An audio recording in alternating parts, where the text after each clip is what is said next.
जनवरी 2023 में जोशीमठ के ज्यादातर घरों में दरारें आ गई थी, जिसके बाद उत्तराखंड सरकार ने तेजी दिखाते हुए चिन्हित किए गए घरों को खाली करने का निर्देश दिया था। रातों रात लोगों को जोशीमठ से शिफ्ट किया जा रहा था। प्रशासन ने दरारों वाले मकानों पर क्रॉस का निशान लगाकर उन्हें खतरनाक घोषित कर दिया था। हजारों लोगों को होटल्स या फिर सरकारी इमारतों में शिफ्ट किया गया था। साल भर पहले माहौल ऐसा बना दिया गया था जैसे जोशीमठ कुछ ही घंटों में देश के नक्शे से मिट जाएगा। आज से ठीक 1 साल पहले जोशीमठ के जो हालात थे, क्या वो बदल गए हैं? जो लोग अपना घर छोड़कर होटल्स में शिफ्ट हो गए थे, उनका क्या हुआ? आज आपको इस पर डिटेल रिपोर्ट दिखाएंगे, लेकिन उससे पहले जोशीमठ के धंसने और घरों में दरार को लेकर जो रिपोर्ट सामने आई है, उसमें क्या है, उसके बारे में आपको बताते हैं। क्योंकि स्थानीय लोगों का कहना था कि क्षेत्र में दरार आने की वजह एनटीपीसी का जल विद्युत प्रोजेक्ट है। जोशीमठ के धंसने की वजह जानने के लिए सरकार ने जांच 2 एजेंसियों से कराई थी। सीबीआरआई यानी सेंट्रल बिल्डिंग रिसर्च इंस्टीट्यूट और जीएसआई यानी जियोलॉजिकल सर्वे ऑफ इंडिया ने जांच की। पहले सीबीआरआई की रिपोर्ट आई और अब जीएसआई की रिपोर्ट सामने आई है। जीएसआई की रिपोर्ट में बताया गया है कि घरों में दरार की वजह एनटीपीसी की जल विद्युत परियोजना नहीं है, बल्कि क्षेत्र में ऊंची इमारतों का तेजी से निर्माण और प्राकृतिक जल निकासी में गड़बड़ी है। जीएसआई ने सुझाव दिया है कि जोशीमठ में ऊंची इमारतों के निर्माण पर रोक लगाई जाए। इसी के साथ जोशीमठ में सड़क चौड़ीकरण के निर्माण कार्य को भी रोका जाए। जीएसआई से अलग सीबीआरआई यानी सेंट्रल बिल्डिंग रिसर्च इंस्टीट्यूट ने 3 महीने तक जोशीमठ में करीब 2500 इमारतों की जांच की, जिसके बाद तैयार रिपोर्ट को केंद्र और राज्य सरकार को सौंपा है। सीबीआरआई की रिपोर्ट जोशीमठ के लोगों की चिंता बढ़ाने वाली है। सीबीआरआई ने जोशीमठ के नो वॉल्स के 14 इलाकों को हाई रिस्क जोन घोषित किया है। इन इलाकों में 1200 घर और इमारतें खतरनाक हैं और रहने लायक बिल्कुल नहीं है। सीबीआरआई ने उत्तराखंड प्रशासन से 1200 घर और इमारतों को तत्काल प्रभाव से खाली कराने को कहा है। सीबीआरआई ने उत्तराखंड प्रशासन को मकान खाली कराने का सुझाव इसलिए दिया क्योंकि जिन घरों को साल भर पहले खाली करा लिया गया था, दरार और खतरनाक स्थिति वाले उन्हीं घरों में लोग अपनी जान दांव पर लगाकर फिर से रहने लगे हैं। ऐसे में अगर जरा सा तेज भूकंप या भूधसाव बड़े संकट की वजह बन सकता है। लगभग 1200 बिल्डिंग्स हैं जो वो प्रभावित हो रही है, तो और उसमें रहना थोड़ा रिस्की है इन द प्रेजेंट फॉर्म। तो इसलिए हमने उस बिल्डिंग्स को आइडेंटिफाई करके उसमें ये रिकमेंड किया कि आइदर उसको रिट्रोफिट और रिहेबिलिटेट किया जाए वहाँ के लोगों को। और दूसरी बात है कि रिट्रोफिटिंग के लिए जो स्ट्रेटेजीज है वो सीबीआरआई द्वारा दी जा रही है और बहुत कुछ हद तक दी भी जा चुकी है। और उसी तरह से रिहेबिलिटेशन के लिए भी हमने पूरा उनको प्लान सरकार को दे दिया है। रही बात जो रिहेबिलिटेशन साइट है वो भी आइडेंटिफाई कर दी गई है गोचर में और उसको इन्वेस्टिगेट किया गया है हमारे द्वारा कि वो डिजास्टर रिजिलियंट हो। और वहां पे जो भी प्रावधान दिए जाए वो होलिस्टिक फॉर्म में हो। जोशीमठ के 1200 से ज्यादा घर रहने लायक नहीं हैं और उन्हें सीबीआरआई ने खतरनाक घोषित कर दिया है। फिर भी लोग जान दांव पर लगाकर इन घरों में रह रहे हैं। सवाल है कि साल भर पहले उत्तराखंड सरकार ने जोशीमठ के स्थानीय लोगों के विस्थापन का जो प्लान तैयार किया था, उसका क्या हुआ? इस पर हमने ग्राउंड रिपोर्ट तैयार की है, जिसमें आपको हर सवाल का जवाब जरूर मिलेगा।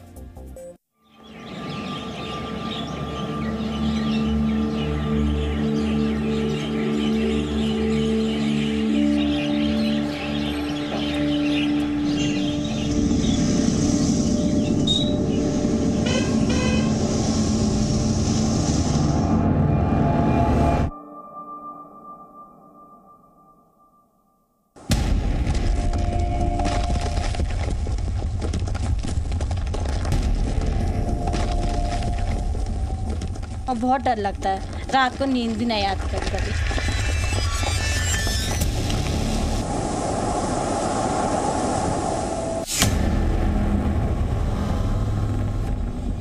डर लगता है कि कहीं मकान नीचे न गिर जाए। जोशीमठ की ये सबसे ताजा तस्वीरें हैं जो इस बात का सबूत है कि साल भर पहले जो संकट यहाँ छाया था वो अब ज्यादा खतरनाक हो गया है। दरार पड़ चुके हैं इन घरों की तस्वीर और इनमें रहने वालों की कहानी एक जैसी है, जिसमें हर पल सिर पर मंडराता खतरा है, किसी भी समय घर ढह जाने का खौफ। जोशीमठ में लोग किस तरह से रह रहे हैं अपने घरों में, उसकी एक और तस्वीर आपको दिखाते हैं, जो तस्वीर आपको और उत्तराखंड सरकार को जरूर देखनी चाहिए। ये आप देखिए, ये एक मकान है और पूरा मकान आप देख लीजिए दरका हुआ है और ये अनफिट है। ये मकान अनफिट है, रहने के काबिल नहीं है। अब आइए इस मकान का आपको अंदर लेकर चलते हैं और आपको इस मकान के दृश्य दिखाते हैं। आइएगा राहुल जी जरा। ये आप देखिए, सबसे पहले जैसे ही मकान के अंदर आएंगे, सबसे पहले जो फर्श है, ज़मीन जो है, ज़मीन अपने आप में उखड़ चुकी है, ये देखिए, और ये हालत है यहाँ पर फर्श की। उसके अलावा जो दीवारें हैं, दीवारें एक बार आप देख लीजिए कि किस तरह से ये पूरा तिरछा हुआ पड़ा है, और जो यहाँ पर जीना है वो जीना भी टूट चुका है, जिस तरह से पिछले महीने जो यहाँ पर स्थिति हुई थी। और उसके बाद पिछले 1 साल से यही स्थिति यहाँ पर मौजूद है।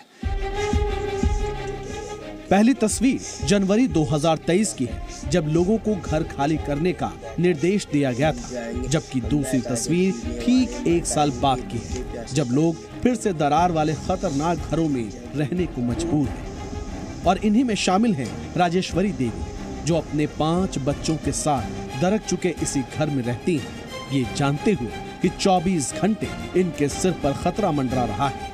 लेकिन राजेश्वरी ने ऐसा क्यों किया, इसका सच सरकार की पोल खोल देगा। आप लोगों को एक सुरक्षित स्थान पर लेकर जाया गया था, फिर वहां से मतलब वापस भेज दिया गया, क्या हुआ? हाँ, पहले तो बोला पुलिस वाले भेजे घर पे, होटल में रखे हमें, और 2-3 महीने हम नगर पालिका में रहे। तब बोलो तुम यहाँ खाली करो, तब होटल में जाओ, तुम्हारा परिवार बड़ा है क्या कर।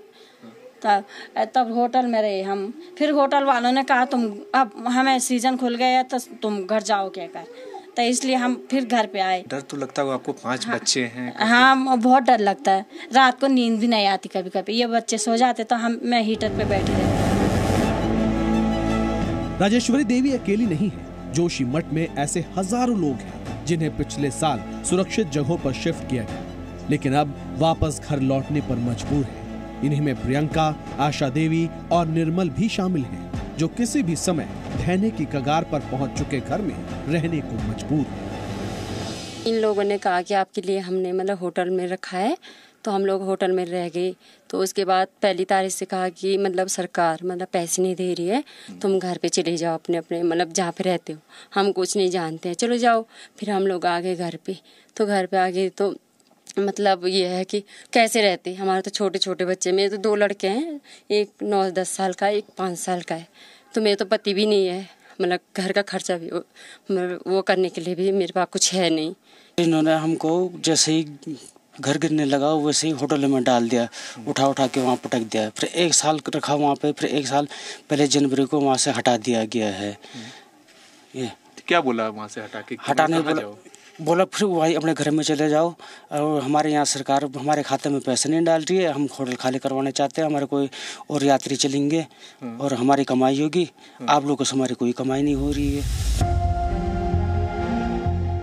उत्तराखंड सरकार ने असुरक्षित घरों में रहने वाले लोगों को 2 विकल्प दिए हैं। पहला, लोग मुआवजा लेकर खुद से कहीं जाकर अपना घर बना ले, या फिर जोशीमठ से 90 किलोमीटर दूर गौचर में शिफ्ट होने के लिए राजी।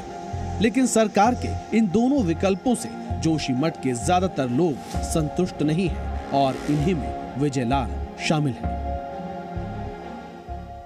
सरकार कह रही है आप लोग बाहर चले जाइए, हम लोगों के यहाँ पे जमीन जायदाद हैं, गाय बाछी है, अपना रोजगार है, यहाँ पे भगवान नरसिंह का मंदिर है, ये 32 साल का द्वार है, यहाँ पे हमारा हर समय रोजगार चलता रहता है। और सपोज अगर हम यहाँ से बाहर जाते हैं तो वहाँ पे हमारे लिए कोई रोजगार नहीं मिल पाएगा, और ना ही सरकार हमको इतना मुआवजा दे रही है ताकि हम बाहर जा कर के कोई बिजनेस कर सकें या मतलब अच्छी तरह से रह पाए। अब सरकार 10-20 लाख रुपए अगर हमको दे के कहती है अपना घर छोड़ दो, तो इसमें तो हम राजी नहीं है, बिल्कुल भी नहीं। हम मरेंगे तो यहीं, जिएंगे तो यहीं। ये हमारा अपना घर है, आज से नहीं कई पीढ़ियों से हम लोग रह रहे हैं, और आने वाले समय में न नौकरियां हैं न कोई रोजगार है, तो इससे तो आने वाली पीढ़ी के लिए भी परेशानी बढ़ेगी। दुर्गालाल की कहानी भी कम दर्द भरी नहीं है। अपना दर्द बयां करते करते इनकी आंखें भर आती हैं। दुर्गालाल बताते हैं कि इन्हें मुआवजे के नाम पर 1 रुपया तक नहीं मिला। भविष्य क्या होगा पता नहीं, इसलिए जिंदगी दांव पर लगाकर इस जर्जर हो चुके मकान में रहने को मजबूर है।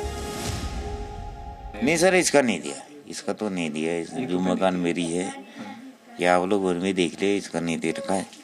इसी वजह से ऐसे दर के हुए मकान जी सर, जी सर, ऐसा ही है सर। ये देख लो, आप देख लो, अंदर आपने देख लिया होगा, अंदर पूरा वही है। अब कब क्या हो जाए तो मैं नहीं जान सकता, ना मेरे बच्चे जान सकते हैं, ये तो सरकार जानेगी। जोशीमठ के स्थानीय लोगों के मुताबिक सरकार की मुआवजा स्कीम मजाक से कम नहीं है। अंजू सकलानी बताती हैं कि उन्हें सरकार ने मुआवजा दिया 5 लाख रुपए, जबकि घर की दूसरी मंजिल बनाने में ही 12 लाख रुपए खर्च हो गए। सर, हमको मिले 5 लाख रुपए का मुआवजा मिल रखा है। आप देखो कि ये 5 लाख की मकान है, यहाँ से ऊपर तक 3-4 कमरे हमारे इसमें, लैट्रिन बाथरूम है, एक कमरा इधर है, उतना ऊपर बना रखा 3 कमरे का, फिर ऊपर है। ये 5 लाख, 12 लाख तो हमारे उस पर लग रखे कि 5 लाख में क्या हम इसको छोड़ कर जाएंगे? 5 लाख में तो हमें जमीन भी नहीं मिलेगी। जैसे 5 लाख का उनका मुआवजा दे रखा, हमको 5 लाख में क्या मिलेगा? 1 कमरे का भी नहीं मिलेगा हमको 5 लाख में। मिलेगा कहीं? आप ही सोच लो, कहीं नहीं मिलेगा। यहाँ से बाहर जाओ, 100 बीघा जमीन 35-40 लाख के नीचे की नहीं है, तो हम मकान बनाने का कहाँ से? हम तो बेरोजगार है, कर्जा निकाल के हमने इधर उधर से बैंक से लोन लेके हमने कैसे करके मकान बनाए, बच्चे पढ़ा रहे। हम तो कहीं जाने को तैयार नहीं, चाहे कुछ हो जाए, यहीं पे होगा, अपनी जमीन पे, अपनी मातृभूमि पे, जहाँ पर जन्म दिया है।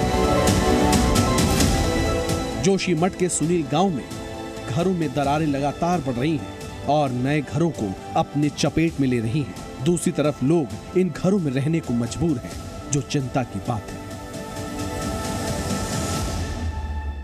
इस वक्त हम लोग मौजूद हैं जोशीमठ के सुनील गांव में। सुनील गांव की तस्वीर क्या है, सबसे पहले तो आपको ये देखना चाहिए। घर आप देख लीजिए कि किस तरह से यहाँ पर लगातार दरके हुए हैं, घरों में मोटी मोटी दरारें हैं, और इन्हीं घरों में लोग रह रहे हैं, अपना जीवन यापन कर रहे हैं। दूसरी तरफ ये आप देख लीजिए कि कैसे ये जो यहाँ पर स्लोप है, स्लोप के नीचे से आप देख लीजिए पूरी छेद हैं, कभी भी भरभरा कर ये मकान गिर सकता है। दूसरा ये तस्वीर है बगल की, बगल के मतलब घर की आप देख लीजिए तस्वीर। यही कुछ हाल यहाँ पर है कि कुछ दरारें भर दी गई हैं, लेकिन ऊपर से नई दरारें, जहाँ आप देखेंगे ट्यूबलाइट के पास, यहाँ पर बल्ब के पास नई दरारें उभर आई हैं। ये स्थिति है यहाँ पर सुनील गांव में, जहाँ पर एक तरफ सरकारी दावा तो ये है कि दरारें कम हो रही हैं, लेकिन जो स्थानीयों की माने जो हकीकत है, वो हकीकत ये है कि दरारें लगातार बढ़ रही हैं। ये आप देख लीजिए, यहाँ पर भी जो दरारें हैं, दरारें लगातार बढ़ रही हैं, और ये देखिए ये स्थिति है इस समय दरारों की। एक विनाशकाली माहौल में लोग यहाँ पर रह रहे हैं, जिस तरह से लगातार दरारें पड़ी हुई हैं, सारी चीजें, लेकिन लोगों को इतनी भी सुविधा नहीं दे रही है सरकार कि लोग अपने घरों की दरारों को भरवा पाएं। जब लोग मरम्मत करवाने के लिए जाते हैं तब उनको मना करा जाता है। नई व्यवस्था लोगों को अभी तक नहीं दी गई है, और पूरी तरह से जैसे जिसका जैसे मन हो रहा है, जिस भी सरकारी बाबू का, वो वैसे ही लोगों को एक तरह से हाँक रहा है। कैमरा पर्सन राहुल राय के साथ शिवांक मिश्रा, जी मीडिया, जोशीमठ। साल भर पहले जोशीमठ के जिन लोगों को होटल्स में शिफ्ट किया गया था, वो अपने दरार पड़ चुके घरों में लौट आए हैं। उत्तराखंड सरकार इन लोगों को चमोली जिले गोचर में विस्थापित करना चाहती है। सरकार ने गोचर के बमोत गांव में हाई रिस्क जोन में रहने वाले लोगों को विस्थापित करने का प्लान तैयार किया है। यहां 26 एकड़ भूमि पर लोगों को बसाने का प्लान है। बमोत जोशीमठ से करीब 90 किलोमीटर दूरी पर है। लेकिन यहां जोशीमठ के लोग आने को तैयार नहीं है। उनका कहना है कि मबौत में जोशीमठ की तरह रोजगार के साधन नहीं। जोशीमठ चारधाम यात्रा का पहला द्वार है, इसीलिए चारधाम यात्रा के दौरान यह शहर पर्यटकों से भरा रहता है। इससे जोशीमठ के लोगों की आजीविका चलती रहती है। गोचर के जिस बमोत गांव में लोगों को बसाने का प्रस्ताव दिया है, वहां से सबसे नजदीक ऐसा दूसरा सांस्कृतिक शहर रुद्रप्रयाग है, जो कि बमोत से 18 किलोमीटर की दूरी पर है। ऐसे में रोजगार और काम के जो अवसर जोशीमठ में है, वो गोचर के बमोत गांव में संभव नहीं है। जोशीमठ के हाई रिस्क जोन में रहने वाले लोगों की सबसे बड़ी चिंता यही है कि अगर वो बमोत में शिफ्ट हो गए तो रोजगार ना होने से उनकी जरूरतें कैसे पूरी होंगी। सबसे बड़ी चीज है रोजगारी। रोजगारी नहीं मिलेगी तो कहां से आदमी अपने बच्चों को वहां पटक देगा कि ये कोई भी सरकार तो कर देगी, मगर सबसे बड़ी चीज है रोजगारी। बिना रोजगारी के तो कोई चीज भी नहीं होता ना सर। ठीक है, जैसे हमारे यहाँ पे रोजगारी है, हम कुछ भी कर सकते हैं सर। कोई भी चीज़ को, हर चीज़ को अपनी जगह पे यहाँ पे हम क्यों अपनी मातृभूमि है, कोई भी चीज़ को हम यहाँ पे कर सकते हैं। अब बोले हमें कि गोचर जाओ, तो गोचर हम कैसे जाए? हमारा तो ज़्यादा हम जमीन से निर्भर होते हैं। हमारा साग सब्जी हर चीज़ ज़्यादा जमीन से होता है। हम इतना खरीद सकते हैं बाजार से? हम तो गरीब आदमी है। हमारे पास तो कोई रोजगार भी नहीं है। हम परिवार में 6 सदस्य है। 6 सदस्यों में भी कोई सरकारी जॉब वाला नहीं है। क्या खाएंगे हम वहाँ पे? तो हम चाहते हैं कि यहीं रह चुके हैं, यहीं पर ही रहे। तो मतलब क्या करे सरकार, इसको बनवाए? हाँ, ये बना के दे तो और अच्छा होता। अच्छा, इसी जगह? हाँ, ये बना के दे तो और अच्छा होता हमें। जोशीमठ से विस्थापन को लेकर हाई रिस्क जोन में रहने वाले लोगों की चिंता जायज है। वो अपने रोजगार को लेकर चिंतित हैं। लेकिन सीबीआरआई और जीएसआई की ताजा सर्वे रिपोर्ट को भी ध्यान में रखना होगा, क्योंकि दोनों की रिपोर्ट से साफ हो चुका है कि जोशीमठ में 1200 से ज्यादा घर खतरनाक स्थिति में है और इन घरों में हजारों लोग रह रहे हैं। अगर कोई हादसा हुआ तो बड़ा नुकसान हो सकता है। ऐसी स्थिति ना बने, इसके लिए सरकार को पुख्ता प्लान पर काम करने की जरूरत है।